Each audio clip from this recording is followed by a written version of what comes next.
Minimum pension hike. EPS 95 के तहत न्यूनतम पेंशन 7,500 रुपये करने की मांग।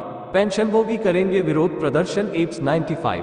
मौजूदा समय में कर्मचारी पेंशन योजना ईपीएस 95 के तहत न्यूनतम पेंशन 1,000 रुपये महीना है, जिसे पेंशनर्स बढ़ाकर 7,500 रुपये करने की मांग कर रहे हैं।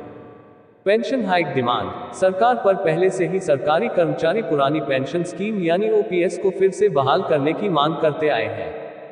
अब एम्प्लॉय प्रोविडेंट फंड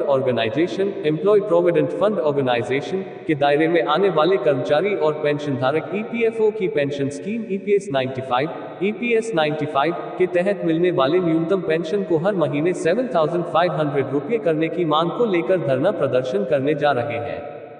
इन कर्मचारियों और पेंशनभोगियों की थर्सडे 7 दिसंबर 2023 में दिल्ली में रैली होने जा रही है। ईपीएस 95 राष्ट्रीय संघर्ष समिति (एनएसी) ने बुधवार को एक बयान जारी कर कहा कि समिति अपनी मांगों के समर्थन में रामलीला मैदान में रैली करने जा रही है। समिति का दावा है कि न्यूनतम पेंशन हर महीने बढ़ाकर 7,500 रुपये करने समेत अन्य मांगों के समर्थन में इस रैली में देशभर से आए 50,000 कर्मचारी और पेंशनधारक शामिल होंगे। पेंशनभोगी महंगाई भत्ते के साथ मूल पेंशन को 7,500 रुपये मासिक करने, पेंशनभोगियों के पति या पत्नी को मुफ्त स्वास्थ्य सुविधाएं देने की मांग कर रहे हैं। मौजूदा समय में कर्मचारी पेंशन योजना ईपीएस 95 के तहत न्यूनतम पेंशन 1,000 रुपये महीना है। रामलीला मैदान में रैली के बाद पेंशनभोगी 8 दिसंबर से जंतर मंतर पर अनशन भी करेंगे।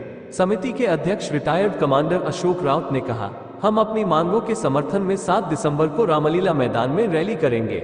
उन्होंने कहा कि ये सरकार को ये आखिरी चेतावनी है और मांगे नहीं मानी गई तो आमरण अनशन करेंगे। कर्मचारी पेंशन योजना ईपीएस 95 के तहत आने वाले कर्मचारियों के मूल वेतन का 12% हिस्सा भविष्य निधि में जाता है, जबकि एम्प्लॉयर के 12% हिस्से में से 8.33% कर्मचारी पेंशन योजना में जमा किया जाता है। इसके अलावा पेंशन कोष में सरकार भी 1.16% का योगदान करती है।